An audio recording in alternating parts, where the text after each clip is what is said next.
Hello, all of my lovely monsters and beastlings. 'Tis I, Feiju, and I'll be your kaiju this evening, here with another episode of Crypt's Closet.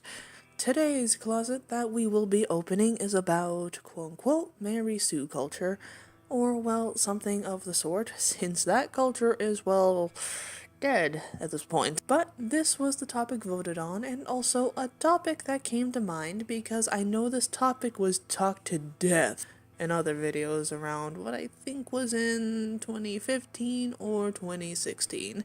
And when it came up again, back in 2017, sort of, but I felt like giving my own perspective. So, enough rambling. Let us get into this monster's closet.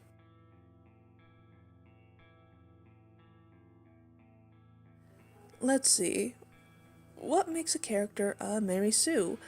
To me, it's prominently the backstory and characteristics that the character has, their personality and such, which defines them. But of course, people will always see the design first. So let's start with that. Design alone doesn't quite entitle an OC to bear Mary Sue. I mean, it can be part of the issue.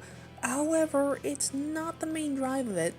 I wouldn't say that having a couple of cliche or even more niche design traits would make a character a Mary Sue, but if the character is overwhelming with certain traits that don't necessarily match the character or its purpose, then I can see that the design could be seen as Mary Sue-ish. But again, design alone doesn't automatically make a Mary Sue a Mary Sue. Does it look like one? Yes, but I'd argue that it depends on the story, the character's personality and backstory, how this character came to be themselves with their traits and all. Think of it like this. You have a suitcase and you start filling it with the normal things and the essentials, right? But then you start filling it with stuff that you don't need, stuff that just doesn't make sense to bring along. And when you try to close or, well, finish packing your suitcase, it starts to implode on itself, and when it can't handle any more of it, it explodes into a mess of random contradicting unneeded crap. Any character, however, no matter the Mary Sue-esque traits it may have, can make a decent character, as long as there is reason behind their actions, and in time will develop, and maybe even with some edits here and there, in reference to both bio and design, it can evolve. I even found an article from the site TV Tropes that explains this very well. TV Tropes? Suitable all along. The article states, Mary Sue is a constant issue for writers. She frustrates the reader with her flawless appearance, outrages them with her inability to do any wrong, and bores them with how perfect everybody seems to think she is. It's a trap that most amateur writers fall into, but surely just removing all those possible offensive traits would make her a regular character, right? Wrong. Mary Sue is not always about how she has radiant purple hair, a perfect 7-octave singing voice, and can slice Superman with her katanas with one arm tied around her back. It's about what she does to the story. There's a fine line between a well-developed character and Mary Sue, and it's certainly not defined by her appearance, justification, or lack thereof, for her abilities, or how fantastically improbable her backstory is. It's about how the character is defined exclusively by external traits and her actions to the point of shallowness, and about how all other characters are defined by her attitude to her, or him. This trope applies to both sexes. It's about how in fanfiction she completely overtakes the canon character in importance. It's about how people act wildly out of character around her and elevate her to a status well above what she should realistically be able to obtain. In original fiction, it's a character who can get away with almost anything, about whom no one can shut up, or a character who is flawed, sure, but seems to live in a topsy-turvy world where flaws function like virtues and are fetishized accordingly. Above all is about wish fulfillment, and wish fulfillment comes in many forms. And there's nothing wrong with a little or even a lot, but when the wish fulfillment of a character and body starts to warp the narrative and characterization around it, then you may be looking at a Mary Sue, even if she's in disguise. In the most blatant cases, a writer will try to disguise a character's sooness by claiming that she's not beautiful before launching into description of a goddess just without using the word beautiful, or by sprinkling her with physical traits such as thinness or wide mouth that have been considered imperfections in the past, but are rather more fashionable today. In fantasy or sci-fi, examples. An author will sometimes invent a culture where some trait the audience is likely to consider attractive or neutral and regarded as horribly ugly, bad luck, or etc. The most common of these tend to be a certain eye or hair color, or perhaps something like pointy ears indicating partially elven ancestry and culture prejudiced against elves. But looks aren't the half of it. It is other qualities, abilities, personality, or lack of, and the way that not just the story, but the world revolves around the character. Even though it logically wouldn't, that makes a character suitable all along. In addition, or she never wants for attractive admirers. No, a lot of this trope is in the tone for something like historical fiction or even assuming a third person narrator. We would expect that story is related by someone familiar with the culture more of the time. So let's say we're in a time period where fat people are considered the hotness, and our lead is in a thin person who is attractive by modern standards. Averting this trope would mean defining our lead, not in terms of positive exploitation, willowy frame, slender legs, and delicate arms, but a more negatively tinted one. Stick-like frames, spindly legs, stiff arms. It's all a matter of language. Remember, tropes are not bad. A character who is suitable all along is often more sophisticated than that. Sometimes it's just one eye rolling event too many that leads you to think back over your hero or heroine's career and wonder, is she ever wrong about anything that's important? Or is there anyone in the story who isn't completely obsessed with him and or her? Sometimes sooness is occasionally annoying but livable with, will often appear hand in hand with Hollywood homely in visual media. Also consider anti-Sue or more deliberate attempt to avoid making a character into a Mary Sue. I'll be sure to leave a link in the description for you guys to check out their other stuff, but this explains my point better than how I just explained it. I can also say that there are some common traits that people find in Mary Sue's, that being red eyes and or rainbow hair. These are very much mentioned with the female Mary Sue archetype, along with the big tits. But there are other body types with any other gender Mary Sue's, as the term is very broad. Now, this I can argue about. This isn't what qualifies a character to be a Mary Sue, as I said earlier.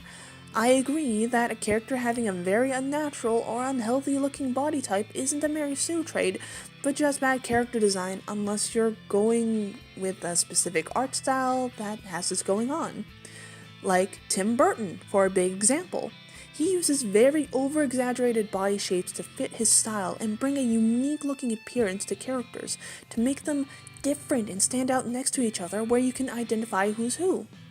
It's not liked by everyone, but I can say that giving characters a unique shapes as such to fit a style isn't a bad thing, or even dubs you as making a Mary Sue/Stew, as long as the character's backstory and traits written well and explained well. Enough, then you have yourself a decent character with unique features and an interesting fitting style. Another example that design or appearance doesn't qualify a character to be a Mary Sue are characters from non-animated movies and or series slash shows.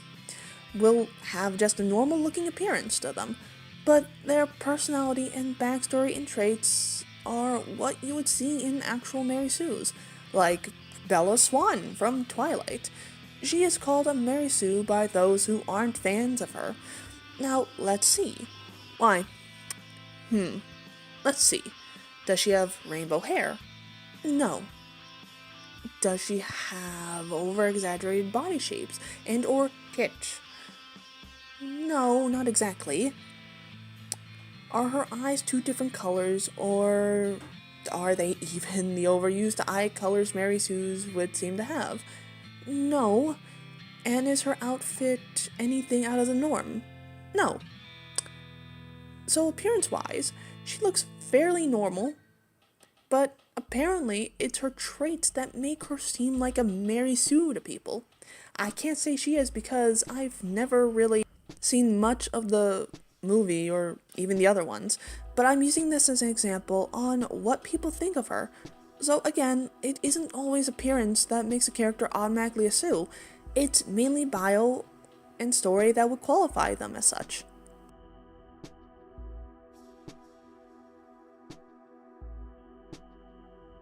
Now, this will be a short topic to mention for this, but another thing I see a lot of people mention is that Mary Sues also have been known for is falling in love at first sight, quote unquote, with either another OC or a canon character from whichever fandom the creator is interested in, or have multiple characters have feelings for said Mary Sue as soon as they meet. Now, while love at first sight is a common trope in many stories and fairy tales alike, I think of it as more as a gray area when it comes to writing a character's backstory, and especially when involving romance, as people who read it might expect a realistic scenario happening in the story. I would argue and say that love at first sight is a thing, but I would call it having a crush. But I can agree it takes a lot to know someone before settling your feelings for them. So for this, I can see how it gets annoying in stories with characters like these and or scenarios if not explained or set up properly.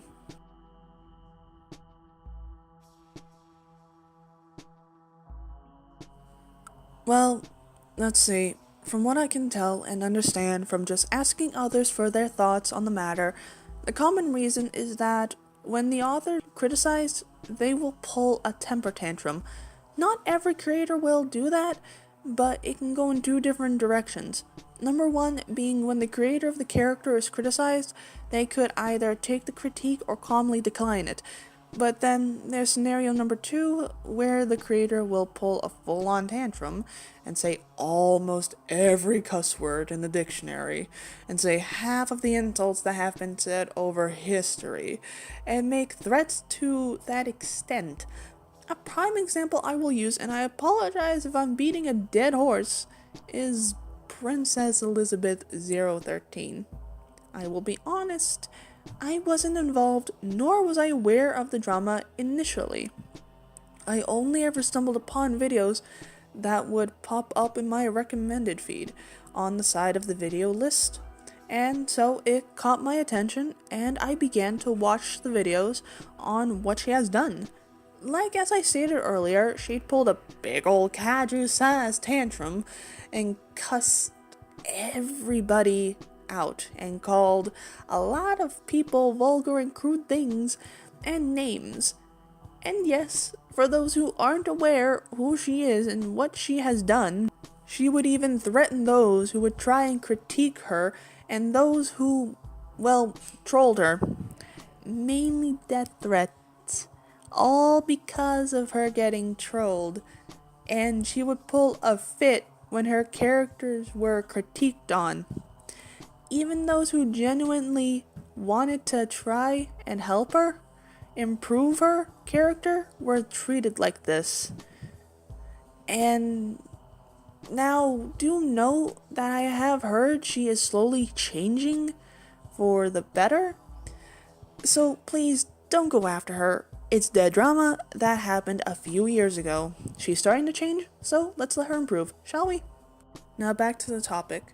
So basically, creators who do that give themselves a really bad name and reputation to a point where they'll get trolled to where they give what the quote-unquote trolls want, and that is a reaction instead of ignoring them or replying back sarcastically in a calm manner or in a mature manner, and there are those who will just throw a fit.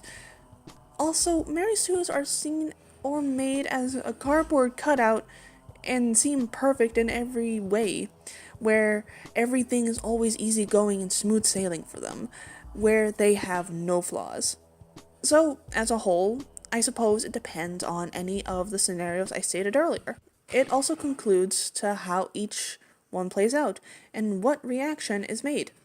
I guess then it depends on how the character is and how the creator reacts, and how we respond and how they respond. Well, I suppose we now let this crypt rest, but I assure you there will be many more closets and hidden secrets we will look into in the next one. But thank you all for watching this, and remember to embrace your inner monster.